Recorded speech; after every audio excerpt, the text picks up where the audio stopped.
Sahabat komunikasi, selamat datang di channel podcast Himakom. Di sini kita akan ngobrolin banyak hal dari berbagai sudut pandang bersama saya Oktavia Jensakar Arum, atau teman-teman semua bisa menyapa saya Via. Dan saya Siva Aulia atau biasa dipanggil Siva. Kembali lagi menyapa kalian semua di channel YouTube Himakom. Nah, jadi di sini kita kedatangan dua bintang tamu yang sedang hangatnya diperbincangkan di Uniska MAB. Yaitu ada siapa sih, Pak? Kak Muhammad Ansari dan Kak Syukur Prasetyo. Nah, jadi ini dia pasangan dari calon nomor urut 01, yaitu dari calon Presma dan Wapresma Uniska MAB. Penasaran kan? Penasaran kita mau bahas apa? So, stay tune ya, jangan di skip-skip, tonton sampai akhir. Halo Kak. Halo. Nah, sebelumnya apa kabar Kak? Alhamdulillah. Alhamdulillah. Baik. Untuk kesibukannya kira-kira ini lagi ngapain aja nih Kak? Sibukan alhamdulillah karena lagi masa kampanye, jadi kita lagi kampanye fokus menyampaikan program ke mahasiswa.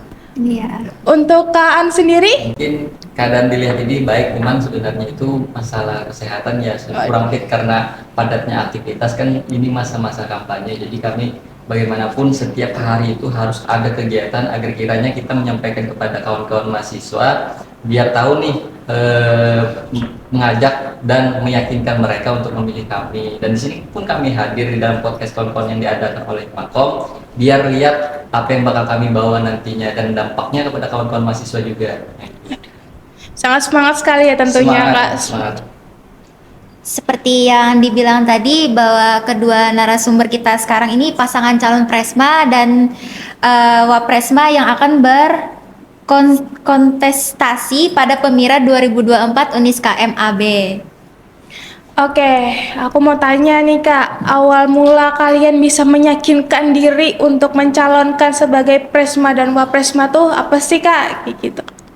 Ya, kalau dari aku sebenarnya awal mulanya itu dari 1 tahun ke belakang sudah yakin untuk nyalon Presma, dan baru juga yakin bahwa ada satu orang yang tepat untuk dibawahi menjadi wakil aku dalam mengurus BEM nantinya tahun depan.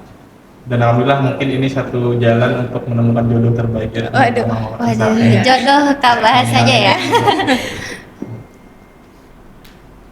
Dan tujuan kakak untuk mencalonkan diri dalam Presma dan Wapresma ini apa Kak? Boleh disampaikan ke teman-teman yang lagi nonton di rumah? Oke, mungkin dari aku dulu, tapi kan mungkin selebihnya bisa ditambahkan Ansari. Yang pertama yang ingin kami sampaikan mengenai pencalonan Presma kami pada hari ini adalah, satu, kita ingin menjadikan BEM Uniska sebagai tools of control sosial atau sebagai alat kontrol sosial kepada kebijakan-kebijakan yang nanti diambil rektorat, kebijakan-kebijakan yang diambil oleh pemangku kebijakan di daerah sampai di tingkat nasional. Itu jadi fokus kita pertama. Dan kedua, ingin meningkatkan kolaborasi di tingkat Orma Uniska. Kita ingin kolaborasi dengan pihak CSR perusahaan dan kolaborasi dengan berbagai pihak yang sekiranya itu nanti pengembangan SDM di Uniska itu bisa meningkat ataupun menunjang lebih baik lagi. Kira saya ada tambahan. Kalau mungkin aku ya cerita sedikit lagi. Sebelum menerima dari tawaran dan pinangan dari Pak Syukur ini, ada beberapa pertimbangan hal, dan itu prosesnya lama sampai aku akhirnya mengiyakan tawaran itu, karena aku pikir kayak gini, ketika Pak Syukur ini tidak mendapatkan wakil, sedangkan program yang ditawarkannya sangat relevan dengan keadaan hari ini dan juga keadaan Ormawa hari ini. Aku rasa ketika aku menolak ini bakal tidak ada hal lagi untuk depannya, dan aku rasa ketika bukan kami yang menjalankannya, ini bakal organisasi fokusnya hanya tersini aja. Makanya hadirnya kami di sini mencoba dengan pembaharuan baru, program-program yang bersifatnya juga menunjang akreditas kampus dan dampaknya kepada kawan-kawan mahasiswa juga. Nah itu. Melanjutkan pertanyaannya ya Kak, track record Kak Syukur sama Kak Ansari nih, Mungkin take record kakak yakin untuk maju untuk jadi calon Presma dan Wapresma itu seperti apa Kak? Kayak gitu Kak. Mungkin dari aku dulu. Kalau bicara track record, aku di waktu kelas 2 SMA Ya. terpilih sebagai duta wisata sajaan Kabupaten Kota Baru wakil 2 saat itu. Terus aku di SMA juga aku menjabat sebagai ketua Dewan Ambalan atau statusnya pradana di tingkat pramuka SMA. Masuk lagi di perkuliahan, aku di semester 5 terpilih sebagai ketua Dewan Rancangan UKM Pramuka.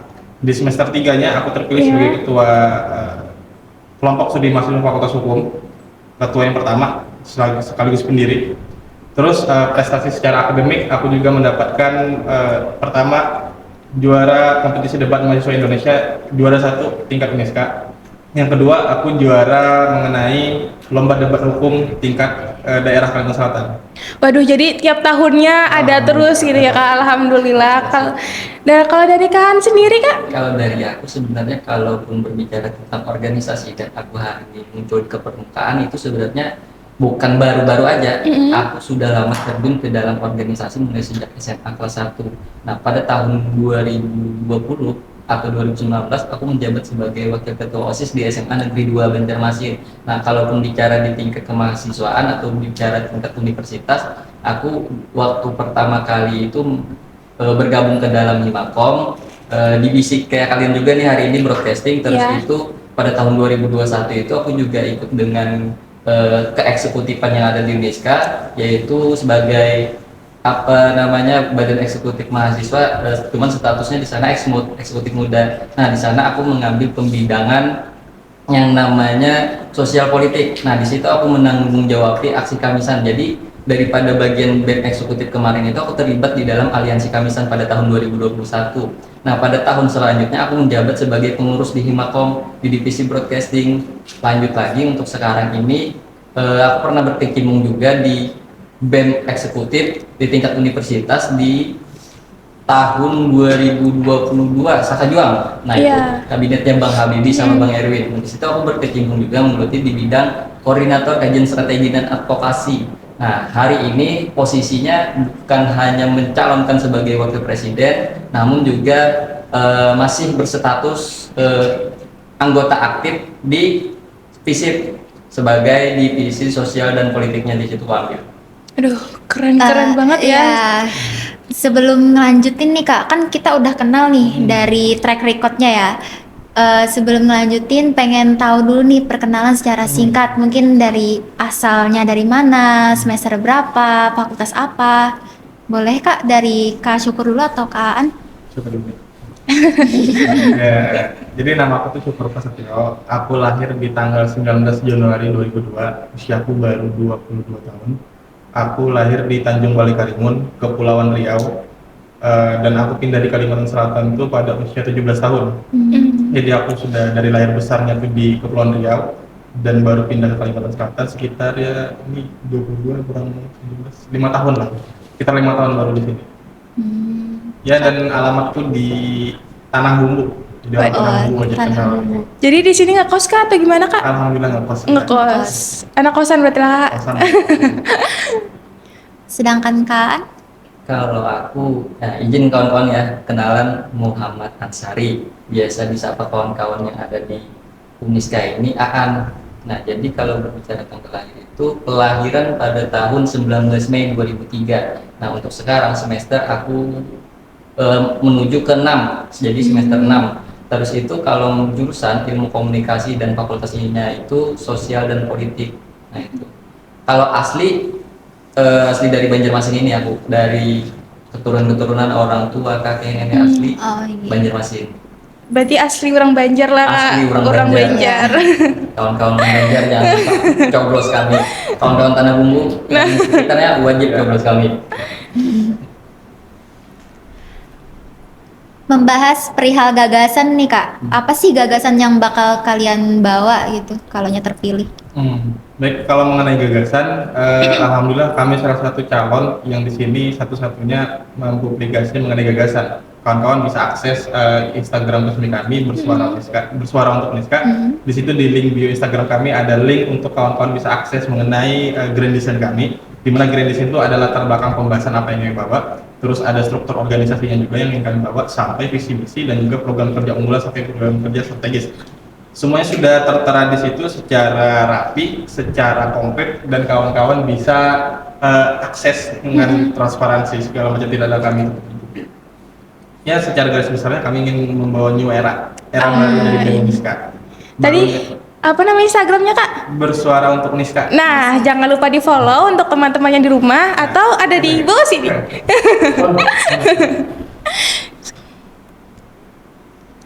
Untuk Kak Aan sendiri gimana Kak? Sebenarnya kalau kita berbicara apa yang bakal nanti kami bawa, mungkin perlu waktu yang panjang kita diskusikan. Tapi pada intinya di sini kami coba tidak hanya membawa tentang permasalahan di kampus atau kami mempersoalkan tentang di kampus atau kami memberikan program di kampus.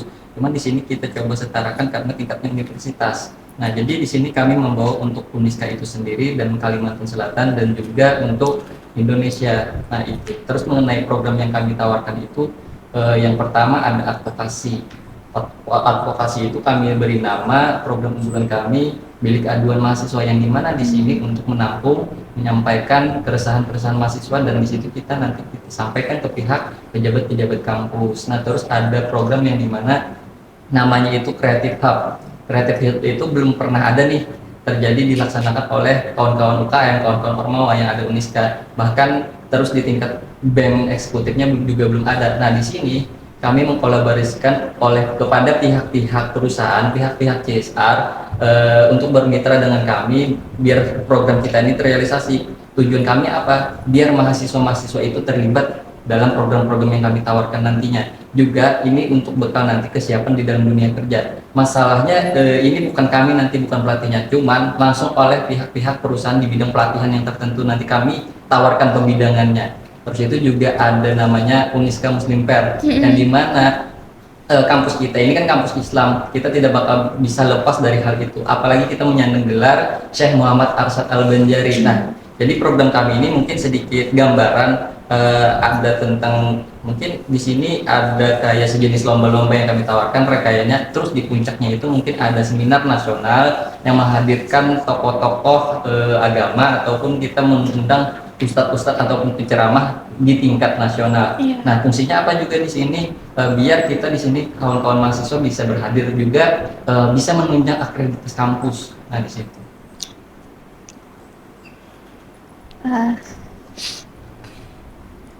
Mungkin untuk pertanyaan terakhir atau last nih Kak.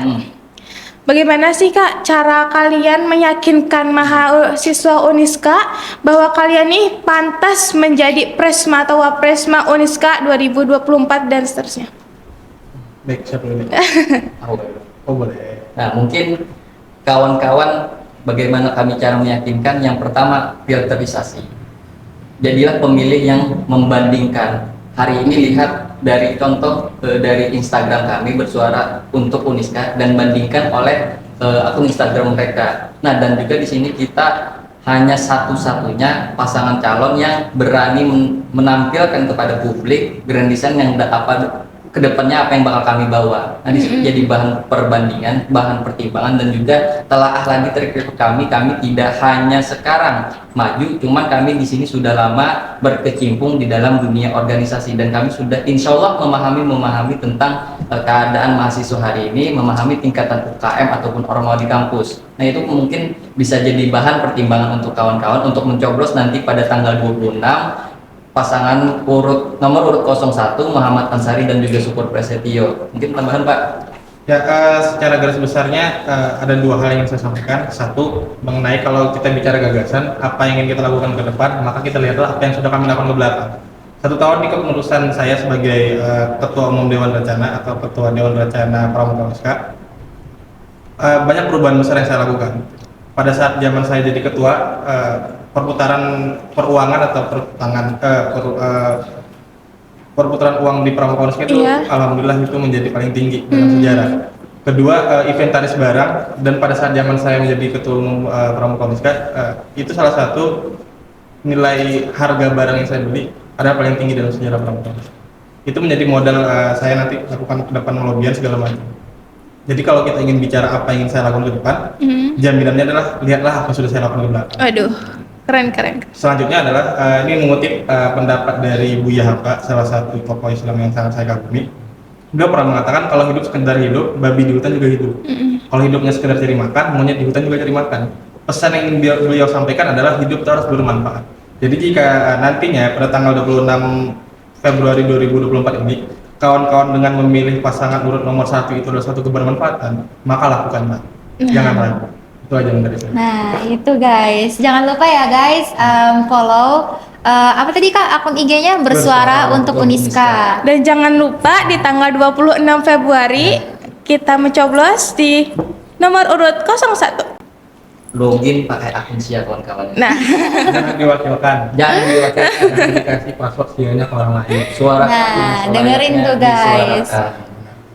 Itu tadi ya, udah bincang-bincang singkat kita bersama Kak Syukur sama Kak Ansari juga selaku calon Presma dan Wapresma Universitas Islam Kalimantan Muhammad Arsyad Al-Banjari. nah semoga bermanfaat untuk teman-teman semua yang lagi nonton di rumah. Dan sekali lagi jangan lupa nomor urut 01. Dan terakhir, Jangan lupa like, komen, dan subscribe channel kita ya. dan tunggu kasihkan kita di video selanjutnya. Bye.